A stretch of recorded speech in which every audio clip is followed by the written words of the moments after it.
বাবাই বুঝবে, বাবাই বুঝবে একটা সন্তান হারানোর কি জানা। আসলে আপনাদের মাঝে থাকি, ভালোবাসা পাই, আর এই মনের কষ্টটা কখনো কাউকে বুঝতে দেইনি।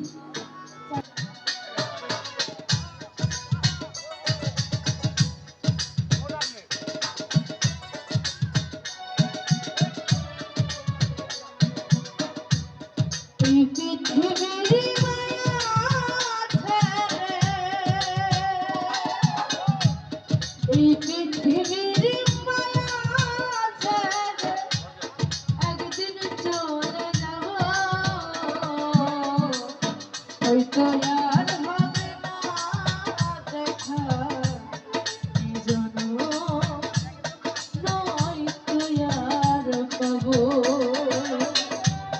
হয়তো আর হবে না দেখা, এ জন্য নয়তো আর পাবো।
পাখিটি উড়ে যায়, যতই আপন কাছের মানুষ হোক তখন কিন্তু ওই অন্ধকার কবরে কেউ আপনার পাশে থাকে না।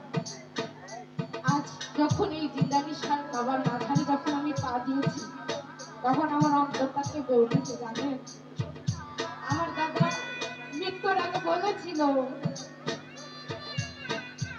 মা আমি তোমার সাথে জিন্দানি সার মাজারে যাব, তোমার গান শুনবো।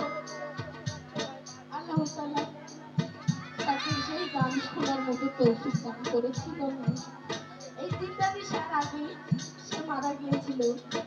এই জিন্দানি সার যেদিন হয় উরুস, তারপরে দিন আমার দাদাকে খিলাইছি আমি 40 দিন। আসলে আমার দাদার সেই রেজেক্টটা ছিল না, কারণ আমি ছোট থেকে বড় হয়েছি দাদা দাদির কাছে। মা বাবার ভালোবাসা কেমন আমার জীবনে বলতে পারবো না। আসলে মানুষের ভালোবাসা পেয়েছি, মা বাবার ভালোবাসা পাবো তাতে কি, মনের মতো একটা স্বামী পেয়েছি।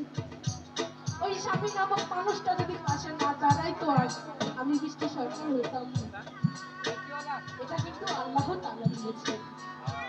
সারা বিশ্ব বাংলাদেশ অনেকের কাছে ভালোবাসা পেয়েছি, অনেকের মাঝে পেয়েছি, কিন্তু সেই দরদের মুখটা আজও আমি দেখিনি।